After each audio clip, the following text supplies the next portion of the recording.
ඇයගේ හඬ ලෝකයේ බොහෝ දෙනාගේ හදවත් ආකර්ෂණය කරගත් හඬක්. ඒත් අද ඇසෙන්නේ ඇයගේ ජීවිතය ගැන කිසිවෙකුත් නොපතූ කතාවක්. 2011 වසරේ ලෝ පුරා අතිශය ජනප්‍රිය වූ පාටි රොක් ගීතය හරහා ජාත්‍යන්තර කීර්තියට පත් බ්‍රිතාන්‍ය ජාතික ගායිකා ලෝරන් බෙන්ට් අභාවප්‍රාප්ත වී තිබෙනවා. මේ යන විට ඇය 37 වන විය පසු වුණා. ඇයගේ අභාවයට හේතුව මෙතෙක් අනාවරණය වී නොමැති අතර ඇයගේ හදිසි වෙන්වීම හේතුවෙන් ලෝ පුරා සිටින ඇයගේ රසිකයින් සහ කලාකරුවන් විශාල පිරිසක් ශෝකය පළ කරමින් සිටිනවා. ලෝරන් බෙන්ට් සමාජිකාවක ලෙස කටයුතු කළ සුප්‍රසිද්ධ GRL සංගීත කණ්ඩායම සිය නිල සමාජ මාධ්‍ය ගිණුම හරහා ඇයගේ අභාවය තහවුරු කරමින් මෙසේ සංවේදී සටහනක් තබා තිබුණා. අපගේ ආදරණීය ලෝරන්ගේ වෙන්වීම පිළිබඳ පුවතැඩි කනගාටුවකින් යුතුව ඔබ වෙත දන්වා සිටිමු. අපගේ හදවත් බිඳී ගොස් ඇති අතර ඇය අපට කොතරම් වටිනා කෙනෙක්ද යන්න වචනෙන් විස්තර කළ නොහැකි.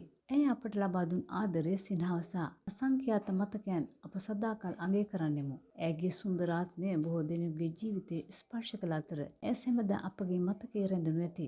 ඔවුන් මේ ගැන සංවේගයෙන් පවසා තිබුණේ අන්න එවැන්නක්.